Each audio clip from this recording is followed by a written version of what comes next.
रोजे यारवा बोला के गाछी सखी गाछी सखी पूरा ओढ़नी लगा देबे माटी सखी। म्यूजिक बाय विकेश भोजपुरिया।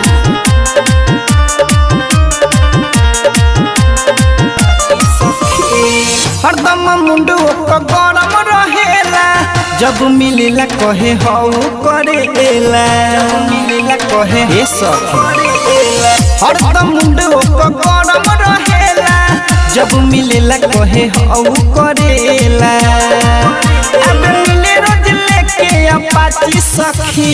अच्छा रोज यारवा बोला के गाछी सखी पूरा ओढ़नी लगा देबे माटी सखी। रोज यारवा बोला के गाछी सखी पूरा ओढ़नी लगा देबे माटी सखी लगा देबे माटी सखी लगा देबे माटी सखी पूरा ओढ़नी लगा देबे माटी सखी। Hi tech recording studio Pachpakdi.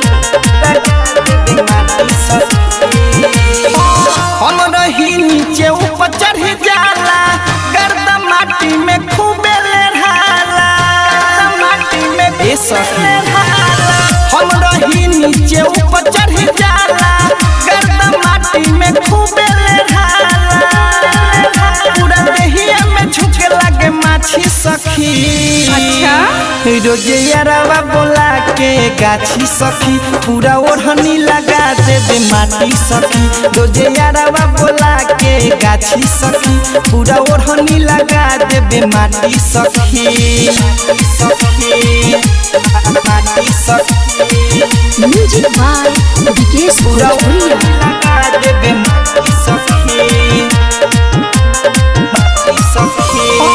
Rajesh सहनी से बानी सखी तंग रे करेला हमरा से रोज हुरी तंग रे करेला हमरा से रोज सखी तंग रे राजेश सहनी से बानी सखी तंग रे करेला हमरा से रोज हुरी तंग रे मुन्ना मदो हुसी छोड़े नहीं बाकी सखी। अच्छा रोज यारवा बोला के गाछी सखी पूरा ओढ़नी लगा देबे माटी सखी। रोज यारवा बोला के गाछी सखी पूरा ओढ़नी लगा देबे माटी सखी।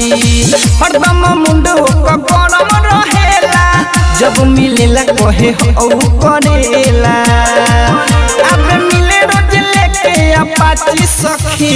अच्छा रोज यारवा बोला के गाछी सखी पूरा ओढ़नी लगा देबे माटी सखी। रोज यारवा बोला के गाछी सखी पूरा ओढ़नी लगा देबे माटी सखी। Hi tech recording studio Pachpakdi.